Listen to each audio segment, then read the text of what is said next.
Did the dude who did the mass shooting in New York City, we saw that picture when the news broke of the guy with an M4 rifle as he was walking into the building in Manhattan before he shot it up, and that terrorism act.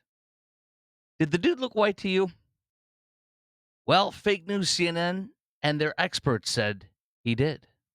John's reporting that they do know what he looks like, male, possibly white, mustache, sunglasses, in that building, isolated to, they believe, to various locations, including upper floors, is where they're focused. Yes, male, white, mustache. Yes. Here's their expert as well. That was fake news CNN's Aaron Burnett. And then here's their expert, CNN's chief law enforcement and intelligence analyst, John Miller. Yes, I know who this guy is. I can see it. We all see that picture. That picture, he says. Who he is? They do not know who he is. They know he is a male, possibly white. He's white. That's it. You got him. White supremacists, Trump supporters are everywhere. We'll hear a little bit more. He's wearing sunglasses. He appears to have a mustache. And that picture has been distributed to every. He saw the same picture we did. She saw the same picture we did. And they said a white male. You have to love this. There is on my Twitter feed an action figure, and it says white man. It's the guy, is the black guy who's the terrorist who's dead, who murdered 4 people, unfortunately, and sickly. But it's the guy, it's the black guy's action figure, and it says white man, and it says CNN exclusive on it. Okay, now to Sydney Sweeney. It's like 2020 all over again with St. George Floyd. Blessed be his name. Blessed be his name. All over again when St. George Floyd, blessed be his name, died from the drug overdose while in the custody of Minneapolis police. And you remember Nike had an obese person of color in their ad campaign, and you also had like Victoria's Secret or some of these other places featuring obese black women in their campaign instead of just attractive black women or whatever. They didn't want any of that stuff, or any race, doesn't matter. They didn't want any of that stuff anymore. So now comes the crazed leftist to try to claw us back into 2020, and this is your ultimate test to see if they can stop us from having fun, stop us from making a campaign that is edgy, sex appeal, which you don't have to do that. I don't care if you do sex appeal or not. The point is something that they don't approve. So you have MSNBC. I love this. Fake news MSNBC. Sydney Sweeney's ad shows an unbridled cultural shift towards whiteness. Whiteness. Okay. Advertisements are always mirrors of society, and sometimes what they reflect is ugly and startling. Here's a black woman on social media who is crying. She saw the ad and she is now crying. And it's all about Sydney Sweeney saying, I have good genes, and it's G, like as in genomes, how you look. And then she crosses that out and says, I have good genes, as in American Eagle genes. By the way, everybody's talking about this. Haters, lovers, in between, media. This is, and the coolest thing is in the world, as soon as they started railing at this, the left did, the American Eagle stock just went, it was like this, and it went like in the past couple of days. It's amazing. So it's way up there, and all this call for canceling is only making them perform better and better and better. So here is a black woman melting down, crying over this. Yep, that got me too. And I don't know why. Maybe because it's just so blatant. I keep thinking that people just are not going to believe us until we're hung out there. But then even then, I feel like they'll be like, oh, no. She's bringing in lynchings. Crazy lady. Oh. Kind of like they are with. I see the same perpetual self-imposed victimhood. I did a post about saying, hey, like, these are the action steps that we really need to see from the good whites. Where I said I need protection, put my cash out. And she goes, well, would you just rather white women just not follow you at all anymore? Because da da da. And I'm like, yeah, definitely unfollow me. If you thought you being here and clicking a follow button was doing me a favor, same as that one guy, whatever his name was. Anyways, would you work with this lady? Would you hire this lady? She's mentally unstable. She's got a real racial grievance problem. I don't know what it is, but there you go. There's a little bit of that. Now, here's Good Morning America all over the angle here. Time to check the pulse. We begin with the backlash over a new ad campaign featuring actress Sydney Sweeney. Yeah, the ads are for American Eagle, and the tagline is, Sydney Sweeney has great genes. Now, in one ad, the blonde-haired, blue-eyed actress talks about genes as in DNA being passed down from her parents. The play on words is being compared to Nazi propaganda with racial undertones. The pun, good genes, activates a troubling historical associations for this country. The American eugenics movement in its prime between like 1900 and 1940 weaponized the idea of good genes just to justify white supremacism. Despite that backlash, American Eagle stock has been soaring. Yeah! These idiots. Okay. Here is here's a trauma surgeon. Can you imagine if this woman's working on you and you got your MAGA shirt or your MAGA hat on? This is great. Listen to this idiot. The Sydney Sweeney Aryan Eagle. Aryan Eagle! You know, she talks like this. She's this, I'm a surgeon, and I'm a trauma surgeon. The Sydney Sweeney Aryan Eagle. Dude, I want her next patient to be wearing American Eagle shirt, American Eagle jeans, a MAGA hat. Come on, baby. Yes. Yes. Let's continue on with this ass clown. The Sydney Sweeney Aryan Eagle ad is not only xenophobic and racist, it's also scientifically inaccurate. She says genes often determine hair color and eye color. She's going to come tell us her follow the science, trust the science. Listen to her. She's a doctor. She's going to come in and correct the science of this. While the American Eagle people in Sydney Sweeney are making bank, and we're laughing at people like her. I'm sorry, often? That's I'm sorry. literally what they do. If they're not determining hair color and eye color, what is? It's giving red pill podcast bro with no marketing. Anyways, what a loser. What a loser. What a sad loser. I can't believe she put her face on there. She's some trauma surgeon. That lisp is so annoying. Oh, it's so cringe. Okay, and then here is... Oh, by the way, Sydney Sweeney, attractive, half naked with the jeans on, with American Eagle, is bad and racist and Hitler-esque or something. But here's a transgender man with a beard in a dress going into Ulta for an ad. Here is now at Ulta, and I'm here to see the display for the first time, you guys. Hi, honey. What's your name? Paulina. Nice to meet you, Paulina. Nice to meet you. What's your name, honey? Here's high heels clicking around. So that's okay, but you cannot have Sydney Sweeney in Aryan Eagle jeans. All right, now here is a woke angry guy. Oh, not everything's political. Oh, it's not that deep. Oh, art doesn't have to be political. Not everything's political. Sydney Sweeney just did a series of ads with American Eagle, the clothing company, promoting her good jeans. Oh, no, but they're talking about the blue jeans. Yeah. Yeah, sure.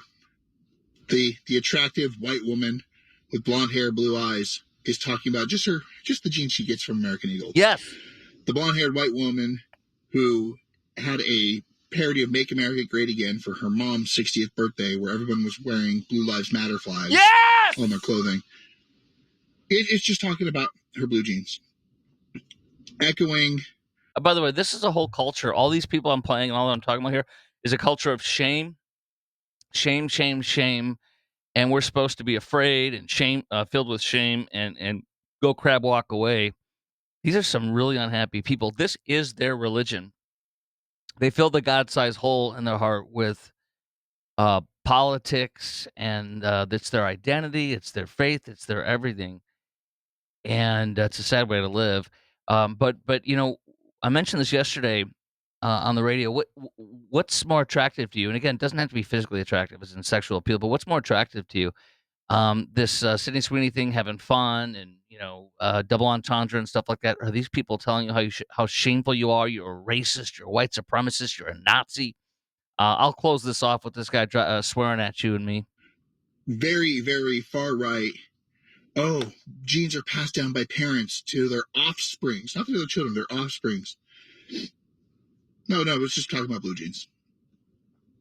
But art isn't political. Not everything's political. It's not that deep. It's not that deep until it is, you shallow-brained motherfuckers. Okay, so these people swear at you and me. They call us racists and all sorts of stuff, and that's how they try to win us over, shame us, or go. They want us to go live in crawl in a hole or something. It's bizarre. Anyways, they're the ones who have some serious mental health issues.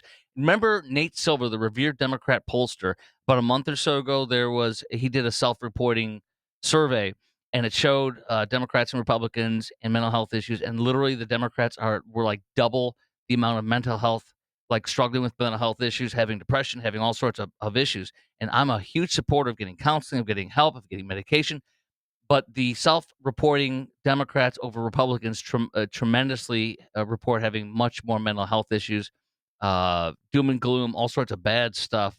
And this is what this is. And so when you're miserable and you have mental health problems, and your religion, your existence is based on politics, this is the kind of crazy stuff you do. And so they want you and me to be ashamed and to go hide and stuff like that instead of laugh at them or whatever. Just laugh at them. This is hysterical. This is comedy. These people are making comedy. Oh, by the way, let me read a few other ones. This is some lady who is a CMO. What is that? Chief Money Officer? I don't know. At a pet care and animal health company called Fractional. She and this is a white lady, Catherine Guillory. She put this publicly on LinkedIn. That's what amazes me with this. Like, this is beyond a red flag. I would never want to work with this woman, work underneath her at her company or anything. She puts this out on LinkedIn publicly. Tell me a group of white men came up with this campaign without telling me. American Eagle, again, it's all about white, white, white, white. And you're supposed to be like, oh, shame, shame, shame. American Eagle is putting up billboards of a blonde, blue-eyed actress with the phrase Sydney Sweeney has great genes, which she does. And they think this is a clever way to sell jeans. It is. It's working. Let's not pretend this is harmless wordplay. This isn't cute. It's not cheeky. See? Shame, shame. You, accusatory. Which is what the man downstairs is. That's what the devil is, accusatory. And you did this. You. So they're not aligned with the right guy upstairs. They're aligned with the guy downstairs in that regard. She says it's a tone-deaf nod to eugenics era language that has no place in 2025. It's a dog whistle wrapped in denim. A dog whistle wrapped in denim. These people come up with some clever stuff, and it makes me laugh at them. When you choose that all caps phrase paired with that all caps model, you're not selling denim. Yeah. Okay, and then you have this lady who is a integrated PR and communication strategist, some African American lady, and she says, "I know." Again, LinkedIn publicly posting, which is like so be clowning and publicly embarrassing themselves. At least they're identifying themselves as a crazy leftist. I know it's Sunday, but I need to know. See, it's Sunday. This is your faith. American Eagle, do you have white supremacists on your team? Or do you legitimately have no one on your team with pop culture competency to connect the dog whistling dots? Connect the dog whistling dots on your Cindy Sweeney ad. I had some leftist guy call in when I was filling in today on KFAB, I should say, in Omaha today, and he was saying all these things, dog whistle, white this, white that, and kind of had this whole mentality here. Dog whistling dots in your Sydney Sweeney ad. Let me finish this up first. The battling praise and backlash are so highly predictable, it's impossible to imagine this outcome wasn't discussed in multiple meetings. That's what I want to say. So I was talking to this guy. I said, do you honestly think that executives in an ad agency sat together and said, let's make up this thing, let's do this thing and make it all about eugenics and Hitler, but we'll pretend like we're not, and that'll sell jeans? And he literally said yes. I'm like, okay, dude, you have no clue. I told him, I can't remember the guy's name and the ad firm's name, but remember the ad firm in Dallas, where I'm at, Dallas Fort Worth, based out of Dallas, that did the Chick-fil-A ads for 20, 30, I don't know how many years. They're like a massive, massive ad agency. And the guy that was the founder of Stan something, And this is during the COVID time, I think, COVID-ish, and they were doing a meeting, and he said some horribly racially charged things that were just unbelievably wrong. I'm not going to call them racist because that's what the media does. The media makes its decision for you instead of you judging. They tell you it's a fact. Calling something racist is opinion. Fact is demonstrable. This light is on. The sky is blue. So, but I will say that what Stan, whatever his name is, said something was horrible. I mean, it was unbelievably horrible what he said. It wasn't. I guess it wasn't unbelievable horrible. It was really bad. It was really racially charged. So it wasn't even public, and it was in like a staff meeting thing, and that got out. I don't think they recorded it. I think it just got out. He ended up being fired from his own firm that he founded and owned. He ended up and this massive building they built by downtown Dallas. I would pass every day going downtown to my old radio station. They sold it. It was like this high end state of the art, colors like glowing up and down the you could see from the highway, glass building. It's all gone because of what he said. I said, "So you're telling me an ad agency sat in a room and made this crap up knowing it was Hitler-esque so they could sell jeans, and this guy says something not even publicly behind the scenes, and he's gone? Get out of here." These people know exactly what they're doing. There's no Hitler, racist angle to it. It's just that these people live in a miserable prison of race, identity politics, and faith as their leftist religion. So anyways, enjoy your miserable life, folks. But we're not bending for you. We're not bending a knee. We are not giving 1 inch. And by the way, Sydney Sweeney and American Eagle were, AKA, according to that one leftist turd lady, the surgeon, Aryan Eagle. Sydney Sweeney and American Eagle did not comment. They were asked to comment. You know why? Because they're too busy making money. They're too busy winning. Now, here's a guy who did play the game. I'd never heard of him in my life, but this is some big thing all over the place today that came out. Fitness influencer Joey Swole quits after bending the knee to the woke mob by apologizing because he honored Hulk Hogan after he died. This is from journalist Colin Rugg. I'm going to play you what this guy said today. It is so sad. He's surrendered his manhood by apologizing because they're saying, well, Hulk Hogan like 18 years ago said something. By the way, this was in a private conversation. Somebody recorded a private conversation with Hulk Hogan like 18 years ago, and he said some racially charged things that were inappropriate, that were not good in any way. But it was private and it was recorded. It came out. So here we are 18 years later. 3 years ago, Hulk Hogan got baptized. Baptism isn't what saves you. It's your faith in Jesus as the only way. And the inerrant, infallible Word of God, and your faith in Jesus as your Lord and Savior, and accepting the free gift of salvation. So, where was I? This guy bends the knee and apologizes. Oh, my point on Hulk, though. Sorry, I'm bouncing all over the place a little bit. It's late. So Hulk Hogan became a Christian and was baptized 3 years ago. And again, not because he was baptized, he was a Christian because of his faith in Jesus. The baptism is just your outward showing of your faith inside, but in your heart. So this, there's no chance for redemption. There's no chance of forgiveness.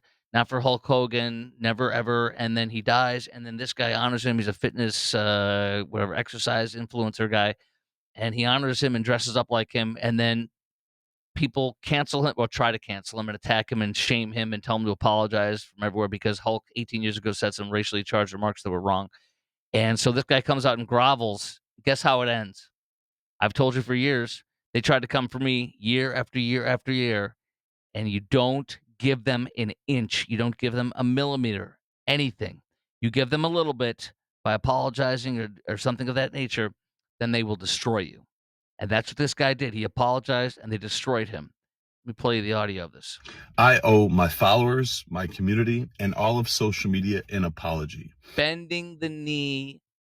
Here he goes, like a girly man. A few days ago, low T man. I reposted an old video of me in the gym wearing a Hulk Hogan Halloween costume on the day that he passed. Last night in my live stream, a lot of people expressed how upset and frustrated they were with me. This is the, oh, I'm learning. Oh, you guys are teaching me. I'm learning. Thank you. I'm so sorry. Grovel, grovel. That I had posted that. Instead of listening and understanding like I should have, I became defensive and said, I should have listened. I should have bowed. I should have crab walked. that I was posting to celebrate the wrestling icon, the person that so many of us looked up to as kids that we grew up with, that made us tear our shirts and take Blah, blah, blah. This guy, instead of being a freaking man and saying, I'm not apologizing for anything, get out of here. Instead of growing a pair or having a pair, he had nothing, or he snipped them off and gave them to him.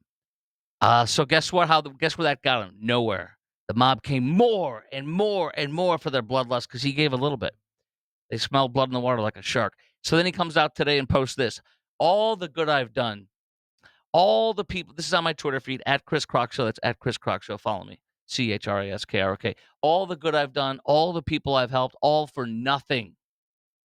When I need help, when I need kindness and empathy, nothing, all caps. I truly hope that the people I've inspired to do great things in their life and pay it forward to help others and carry on my message. But no matter how much good you do, no matter how many people you help, they just wait for a reason to hate you and tear you down. It's true. No, dude, you groveled. Now you're at where you're at because you groveled. Let me continue on. It's true. You either die a hero or live long enough to be the villain. Thank you for your support. Please remember me and smile. I love you all. I am done.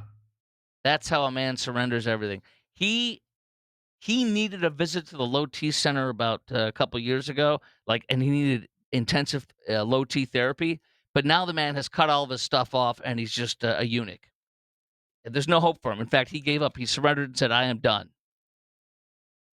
He surrendered probably a very successful business and reputation because he obeyed the woke mob. Now,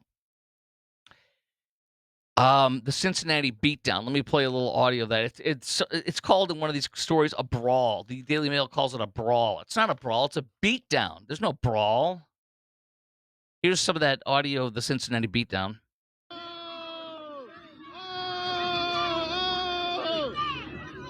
You've got the sick, wicked guy who's loving seeing a crowd of black people beat the living hell within an inch of a life of these a couple of white. There's one white man in another video that was dragged into the street after he was sucker punched and fell on the ground unconscious. And then this guy's watching the other guy get beat to a pulverized. They're stomping on his head.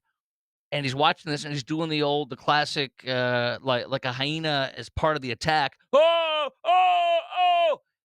And so he's part of the gaggle of thugs.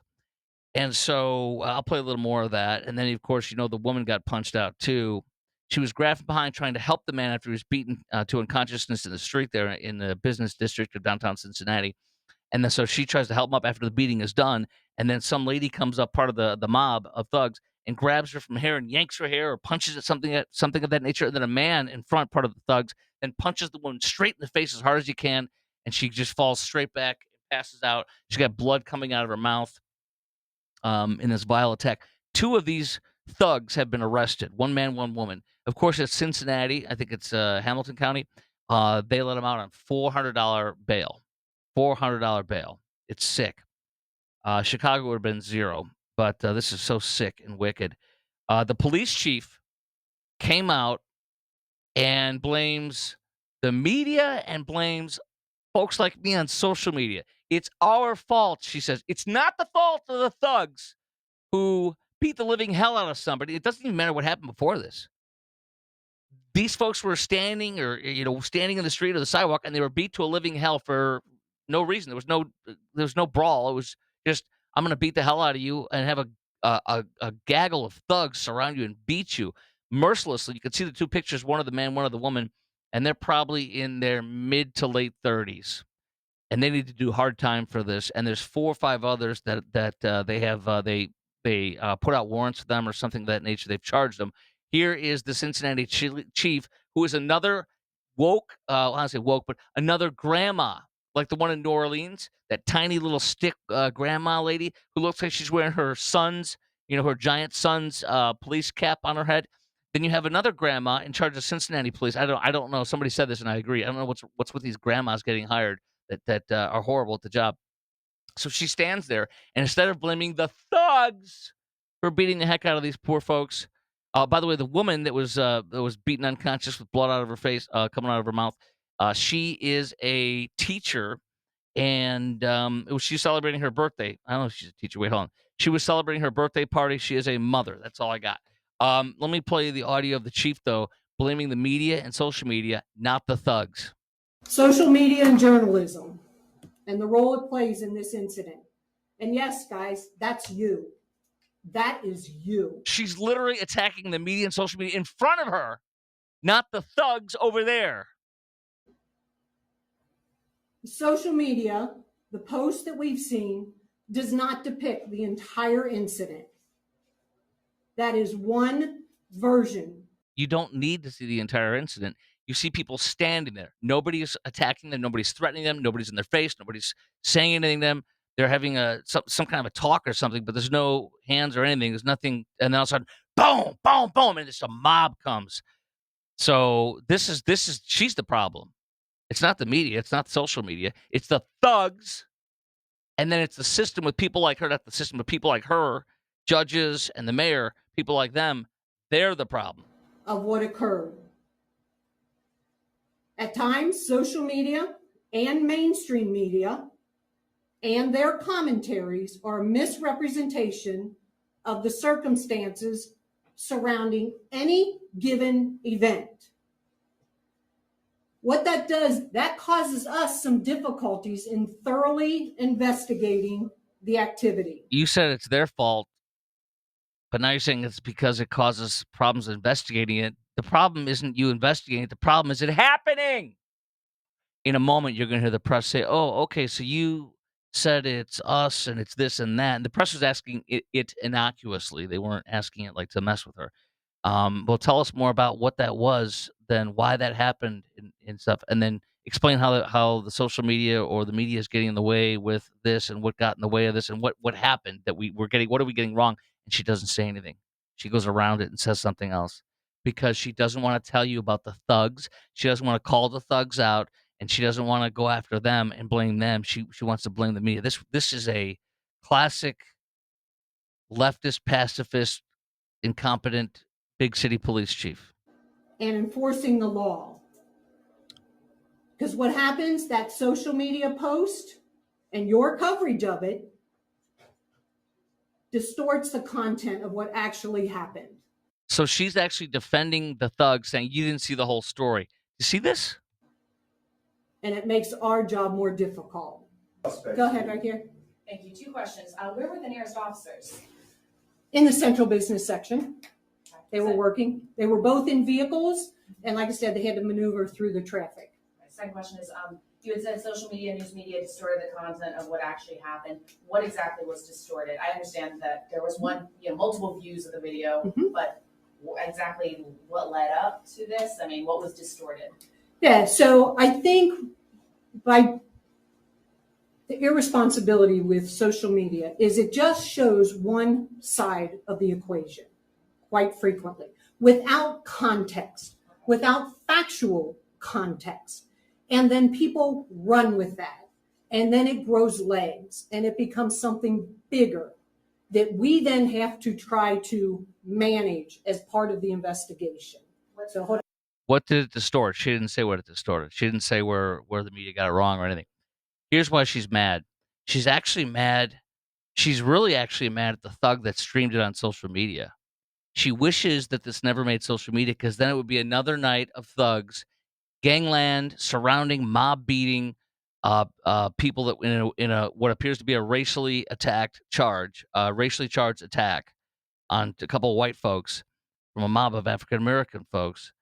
She doesn't care about it happening. It apparently happens a lot more, according to than folks would want in Cincinnati, from what I've heard in the coverage, including the guy who's J.D. Vance's half brother, who's running for mayor in Cincinnati, who owns a coffee shop in downtown, hears from the cops all the time, and works downtown at his coffee shop.